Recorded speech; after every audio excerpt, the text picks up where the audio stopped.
On March 4th, 1961, Elizabeth Taylor was rushed unconscious to the London clinic with life-threatening pneumonia.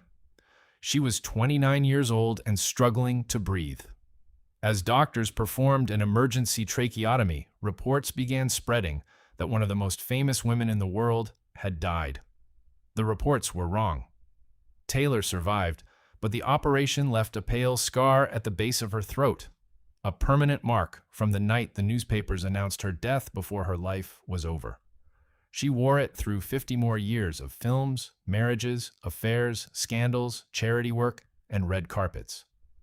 Makeup artists spent considerable effort concealing it during the filming of Cleopatra, the very production that had nearly killed her. In close-up shots, if you know where to look, you can still see it. A small, pale mark just below the base of her throat. She never explained it in interviews, never made it a point of conversation in the way she made nearly everything else a point of conversation. The scar was simply there, a physical record of the day the papers said she was dead.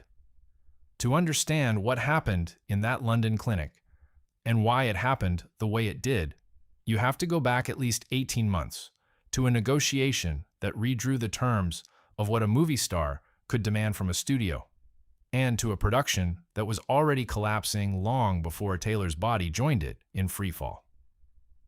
The version of Cleopatra that eventually reached theaters in 1963 is so well known for its disasters that the disasters have become the story. The film achieved notoriety for its massive cost overruns and production troubles, including changes in director and cast, a change of filming locale, sets that had to be constructed twice, lack of a firm shooting script, and personal scandal around co-stars Taylor and Richard Burton. It remains one of the most written-about productions in Hollywood history, and most of what has been written focuses on the romance, the expense, and the spectacle. The near death of the woman at the center of the whole undertaking tends to get compressed into a single paragraph, treated as one complication among many rather than the event that reset every subsequent element of the project. That compression deserves to be reversed.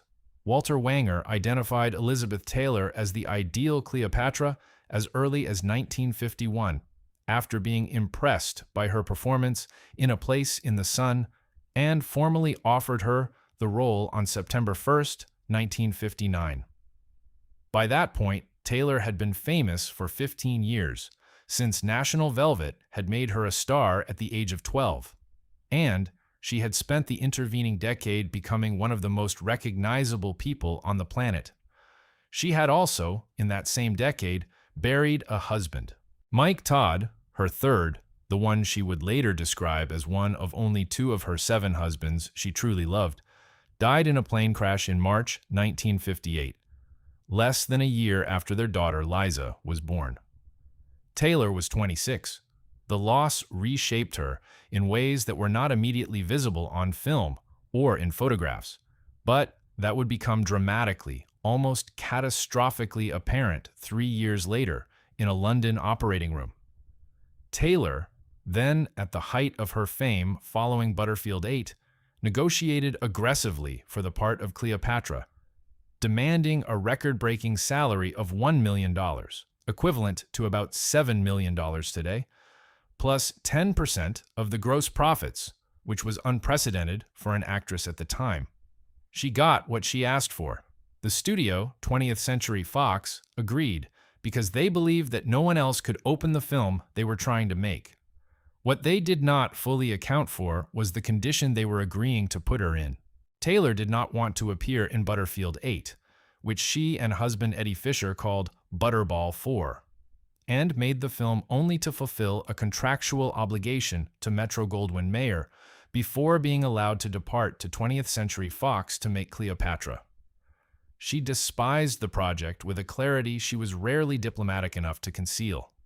She can be heard in documentary footage describing it as a piece of sadi and saying, "She did it with a pistol to my head." The hostility was mutual in a creative sense. Taylor thought the script was beneath her, and the film existed primarily as a contractual mechanism to free her from one studio's grip so another could have her. She finished it. She went to London. She began, in the autumn of 1960, to try to become Cleopatra. The circumstances she walked into at Pinewood Studios were not propitious. There was union trouble over hairstyling on the first day. Taylor's already poor health was worsened by the British climate, and director Ruben Mamoulian had little to shoot without her. The Pinewood Studios did not have the technical capability for such a great production. The ceilings were too small for interior filming, and the sets were not large enough. The restrictions enforced by the unions were severe, and the budget had already reached $6 million.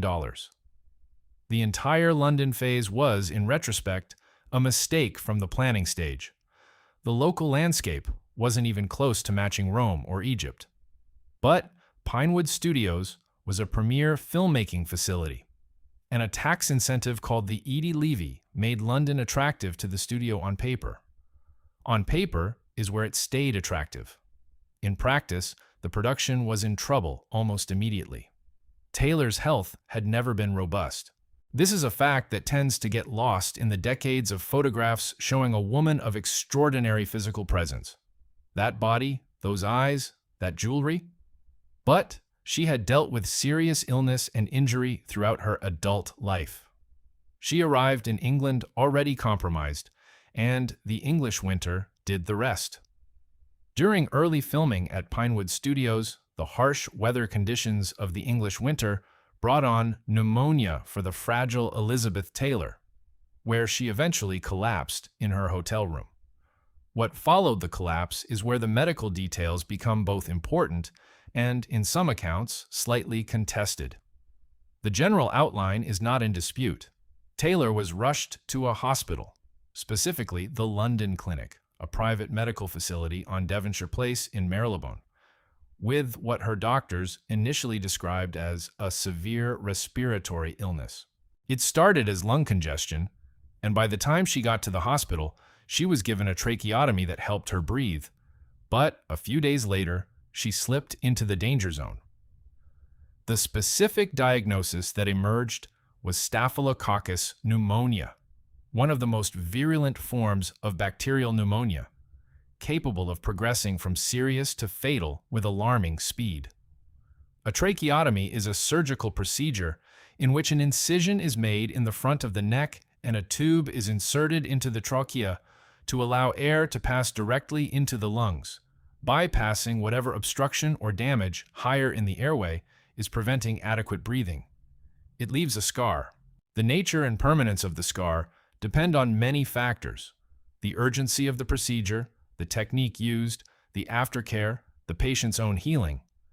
But in Taylor's case, it is established that the mark remained visible for decades. Through countless films and public appearances, a small white irregularity at the base of an otherwise famously photographed throat. According to contemporary newspaper accounts, Taylor was rushed to the exclusive London clinic on a Saturday after doctors had given her possibly 1 hour to live. She was fed intravenously through her ankle veins, according to hospital sources. She was conscious but could not speak, and mouthed words instead, communicating by writing on a pad beside her bed. An electronic lung developed in Britain assisted her breathing after the tracheotomy. Taylor herself would later recall being on the operating table for 18 hours and stated that she was called dead 4 times and stopped breathing during the procedure. She described pipes going into her lungs to clear fluid and push oxygen in. The account is vivid and specific, and there is no particular reason to doubt it, though Taylor had a natural storyteller's instinct for the dramatic detail that made even straightforwardly factual recollections feel heightened. The core of it, the length of the surgery, the multiple crises, the closeness of the outcome, is consistent with what the hospital staff communicated to the press at the time. Doctors reportedly pronounced her dead 4 times. She stopped breathing with no vitals for 5 minutes at one point. It is during that 5-minute period that the bulletin board notation was made, the one that reached the wire services, the one that put her death into print before her body had finished deciding whether to survive. With some of the newspapers already reporting Taylor's death, Joan Collins was called to be on standby to take over the title role, but was not needed in the end. The studio's contingency thinking was, in its way, entirely reasonable.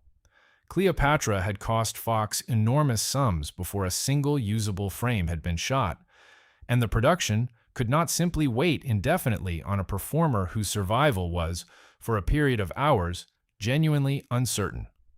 But the image of Joan Collins on standby, ready to step into the gold headdress, into the sets, into the role that had already consumed millions, captures something about the specific brutality of the film industry in that era that no single editorial could quite match.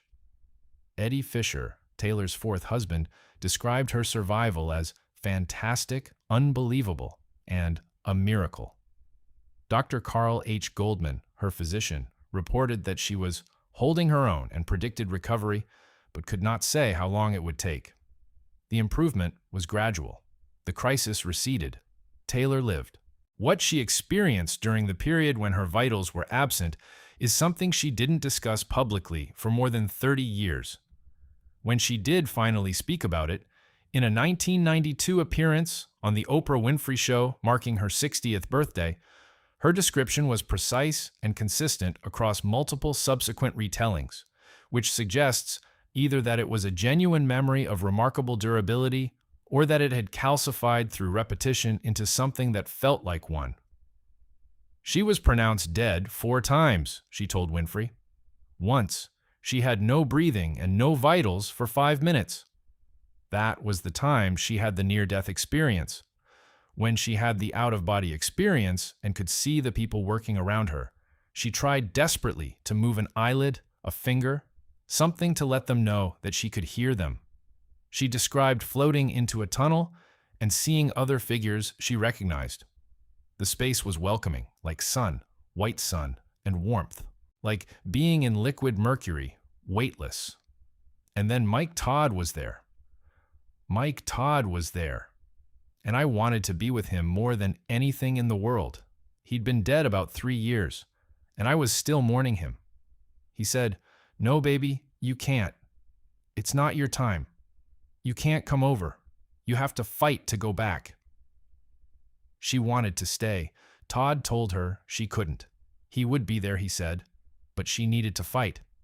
While this was happening, her hands were balled into fists, and the medical staff tried to unclench them. When she eventually came to, there were about 11 people in the room. She had been gone for about 5 minutes. They had given her up for dead and put her death notice on the wall.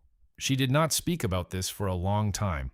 The experience was, by her own account, difficult to describe without sounding, as she put it, screwy. She shared it first with people in the hospital room that day, then with a small group of friends, then decided to keep quiet about it. She would later share it specifically with people with AIDS, because if the moment occurred and one was really sharing, she said, it was real. She was not afraid after that. The near-death experience, whatever its nature, whatever the neurological or spiritual or psychological framework one chooses to place around it, appears to have genuinely altered something in her relationship with mortality. She said so consistently across the 3 decades between the event and her death in 2011. The practical aftermath was rather less transcendent. Taylor eventually recovered and flew home to California just in time to receive the Best Actress Oscar for Butterfield 8. The timing is almost too much. The film she despised, the role she had filmed under contractual duress, the project she described with an obscenity. It won her the first of her 2 Academy Awards, and she received the statuette while still visibly recovering from the surgery that had nearly killed her. The scar was there in the photographs from that night, though most of the coverage focused on other things: the gown, the triumph, the fact that she was alive. Taylor herself believed, with some consistency, that she had won the award less for the performance than for the survival. Butterfield 8 was my 4th nomination in a row, and I won the award for my tracheotomy. she said in archival documentary footage. She believed there must have been some kind of sympathy thing because the film was, in her words, embarrassing, just dreadful. Shirley MacLaine, who lost the award that year for The Apartment, later remarked that she had lost her Oscar to a tracheotomy. It was a joke that landed cleanly because it contained enough truth to sting a little.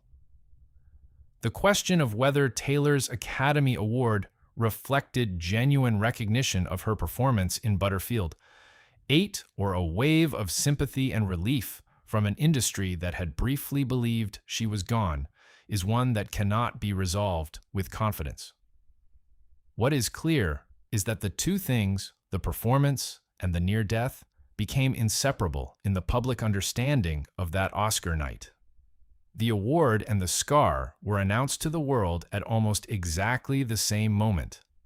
During her 6-month recuperation, attempts were made to minimize the scar from the tracheotomy through additional surgery, but it was not fully removed. The mark persisted. And when the Cleopatra production finally resumed, relocated from London to the Cinecittà Studios in Rome, with a new director, a new cast, and an entirely new creative approach, the question of what to do about it became a practical filmmaking problem. Great pains were made to cover the scar up during filming, and in several close-ups, one can just barely see it.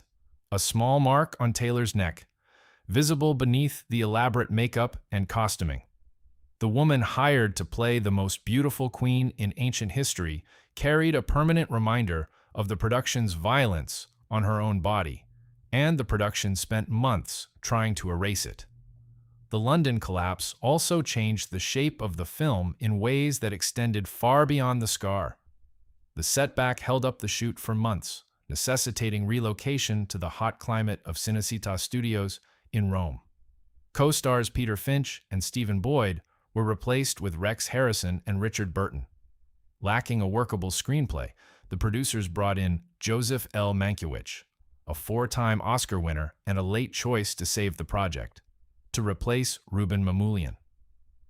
The London sets, built at enormous expense, representing the initial Fox investment in the production, were abandoned.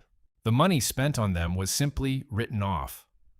A version of Cleopatra existed in that London winter that no one would ever see, with different actors playing Caesar and Antony, with a different director's vision, with a lead actress who had not yet nearly died and not yet met, on her eventual Roman set, the man she would twice marry. None of that happened. What happened instead? Taylor collapsed, underwent surgery, was reported dead, recovered, went to the Oscars, and came back to a production that had been rebuilt around her survival. The film that eventually emerged from all of this is, whatever its considerable flaws and excesses, genuinely marked by the physical reality of what Taylor went through. Her weight fluctuated dramatically over more than a year of shooting as a result of her medical issues. The London sets were torn down and rebuilt in Italy during the hiatus, so that Cleopatra's double chin and waistline come and go from scene to scene. The body visible on screen across the film's 4+ hours is not a consistent body. It is a body that nearly died and then spent the next 2 years gradually reassembling itself, in between 16-hour shooting days, an extramarital affair that scandalized the Vatican, and the ongoing financial implosion of one of the largest studio productions ever attempted. The affair itself, the relationship with Richard Burton that would produce 2 marriages, an extraordinary amount of copy, and the phrase Le Scandale, began on the Rome set in early 1962, some 10 months after the London hospitalization. Taylor and Burton were hounded by the press until they finally managed to snap incriminating photos of the couple together on a yacht in 1962. When the story broke, it became known as Le Scandale. The world was outraged and fascinated.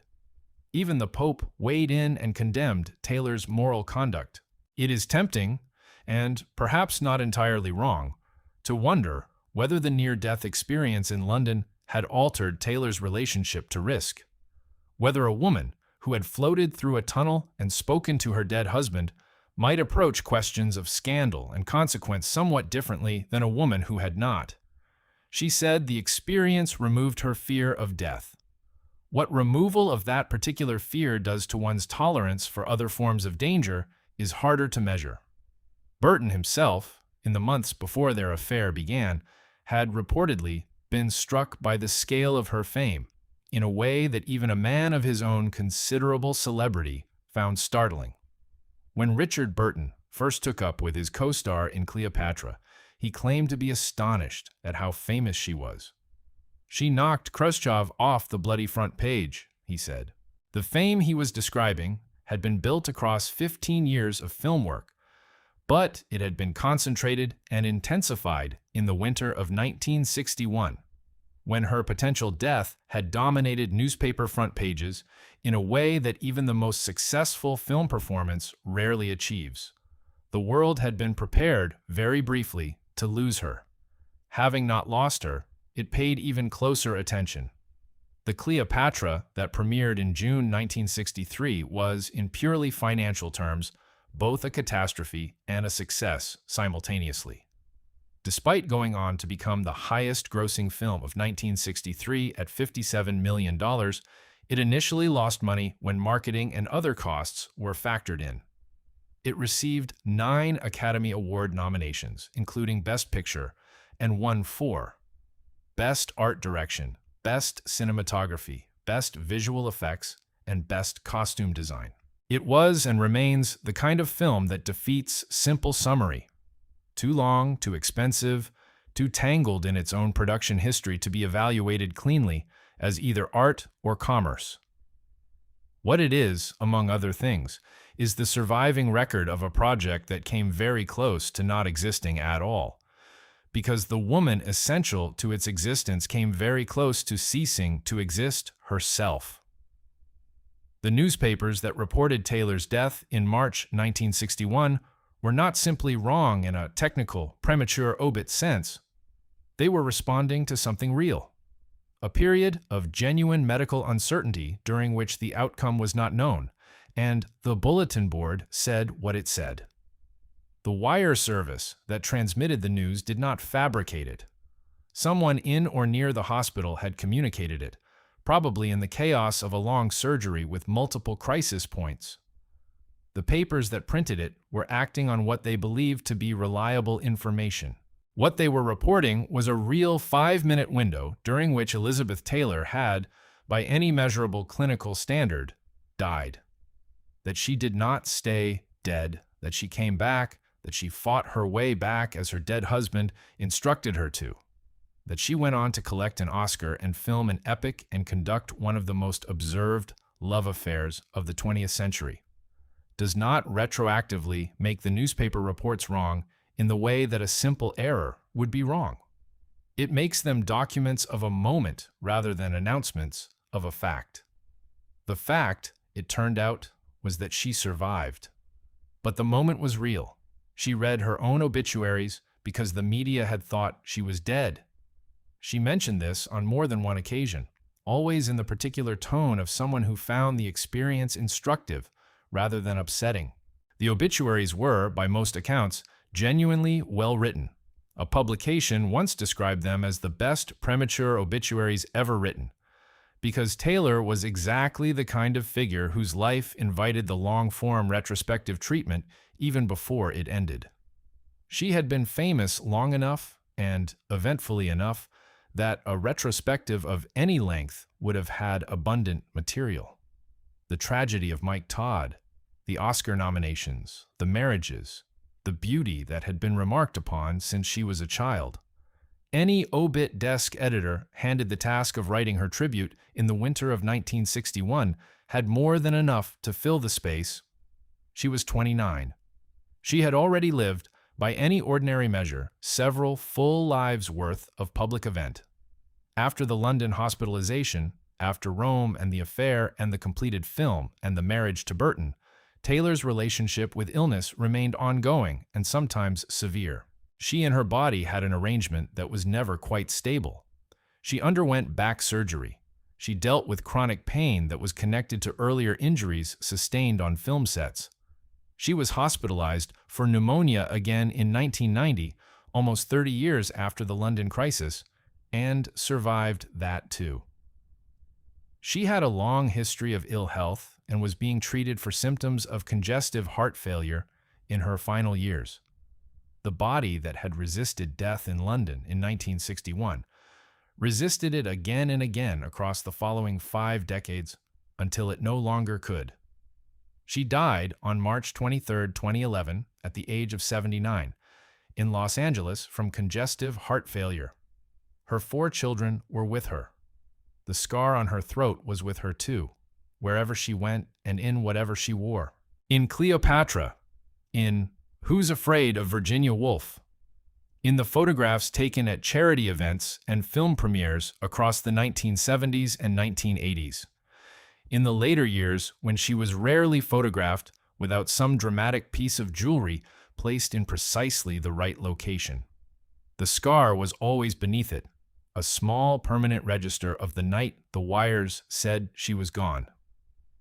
The question the title of this video poses, what happened in the London clinic in March 1961, and how the emergency operation both saved her life and permanently altered her appearance, has a medical answer that is relatively straightforward. Staphylococcus pneumonia caused respiratory failure. A tracheotomy created an emergency airway. The surgery was performed under extreme urgency over many hours. The patient suffered multiple cardiac crises. She survived. The incision healed imperfectly, as emergency incisions do. The scar remained.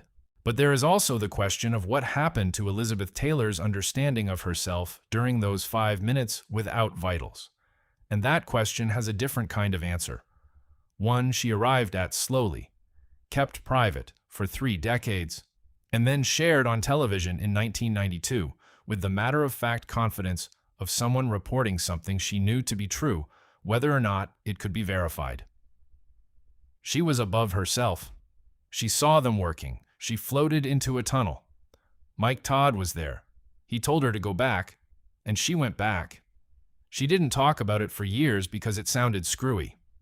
That is her word, from her own account.